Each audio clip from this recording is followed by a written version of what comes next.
যত বয়স বাড়তাছে অত কিন্তু সরস্বতী পূজাত ঘুরনের কিন্তু ইচ্ছাটা কিন্তু কইমা যেতেছে গা, যেহেতু বড় হইতাছে আর সরস্বতী পূজা আগের মতো কিন্তু আনন্দ আর আয়ে না। তো যেহেতু পড়াশোনা করি তাহলে কিন্তু একটু সরস্বতী পূজা যাওনি লাগে, মারে যদি না ভক্তি করি তাহলে পাশ করুমনি, তাহলে কিন্তু সরস্বতী পূজা গেছিলাম গা ঘুরতে।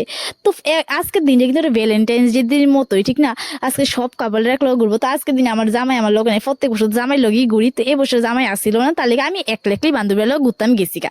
তো কিতা করবো, এদিকে সাইজারে যে রেডি দিয়ে বাইরে গেছি। এই বছর আমি একদম অঞ্জলিটা পাচ্ছি না, তার লেগে আমি বান্ধবীর কইছিলাম যে তুই আমার লেগে প্রসাদ লইবি, আমি কোনো প্রসাদও খাইছি না, তুই আমার লেগে প্রসাদ লইবি। তো বান্ধবী দেখো সেই কথা মতো আমার লেগে প্রসাদ লই আইছে।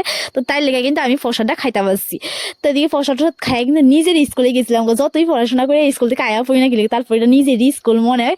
তো এদিকে কিন্তু সবাই মিলে এদিকে ঘোরাটোর কত ঘোরাফেরা সবটি পার্শ্ববর্তী সবটি স্কুলে ঘুরছি।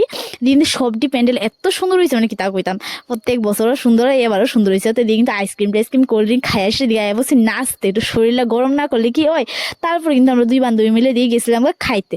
কেউ যে আমরা লগে বাকি আসছিল না, তাহলে আমরা ভাবছি যে আমরা কিছু খাইয়ালে সারাদিন যেহেতু ঘোরাফেরা করছি কিছু ক্ষুদা লেগে গেছে ফেরে। তো এদিকে কিন্তু আমরা এই ঘুগনি বিরিয়ানিটা খাইতে এসে আমরা কিন্তু বাড়িতে গেছি। বাড়ির চেয়ে এসে এত গরম লাগতেছিল, যেহেতু গরম দিন আয়াও পড়তেছে, তাহলে কিন্তু গরমও লাগতেছে।